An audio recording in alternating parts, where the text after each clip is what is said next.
ইসরায়েলের সঙ্গে কয়েকটি আরব দেশের কূটনৈতিক সম্পর্ক স্বাভাবিক করার চুক্তির নাম কি? Abraham accords. আব্রাহাম অ্যাকর্ডসে মধ্যস্থতা করেছে কোন দেশ? যুক্তরাষ্ট্র। 2025 সালের প্রথম 8 মাসে গড় বৈশ্বিক তাপমাত্রা শিল্প বিপ্লব পূর্ব সময়ের তুলনায় কত বেশি ছিল? 1.42 ডিগ্রি।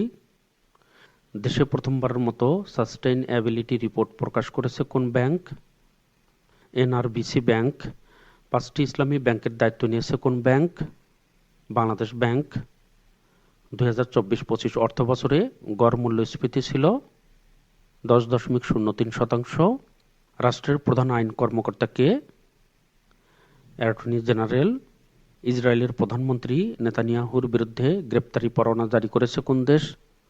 তুরস্ক। সম্প্রতি সৌদি আরব ও পাকিস্তানের মধ্যকার যৌথ কৌশলগত প্রতিরক্ষা চুক্তি কত তারিখে স্বাক্ষরিত হয়? 17 সেপ্টেম্বর 2025 তারিখে। মাইক্রো ক্রেডিট রেগুলেটরি অথরিটি অর্থ মন্ত্রণালয়ের কোন বিভাগের সঙ্গে যুক্ত? আর্থিক প্রতিষ্ঠান বিভাগ। মাইক্রো ক্রেডিট রেগুলেটরি অথরিটি কত সালে প্রতিষ্ঠিত হয়? 2006 সালে। বাংলাদেশ সরকার কাদের জন্য এডিবি এর সঙ্গে $10 কোটি চুক্তি করেছে?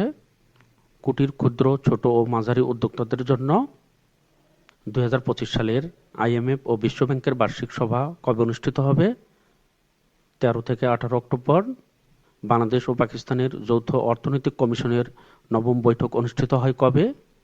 27 অক্টোবর 2025 তারিখে ঢাকায়। 2025-26 অর্থবছরে বাজেটের সর্বোচ্চ বরাদ্দ পাওয়া খাত কোনটি?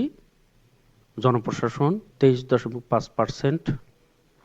বিবিএস এর হিসাব অনুযায়ী দেশে 2024-25 অর্থবছরে জিডিপি প্রবৃদ্ধি হয়েছে 3.59%।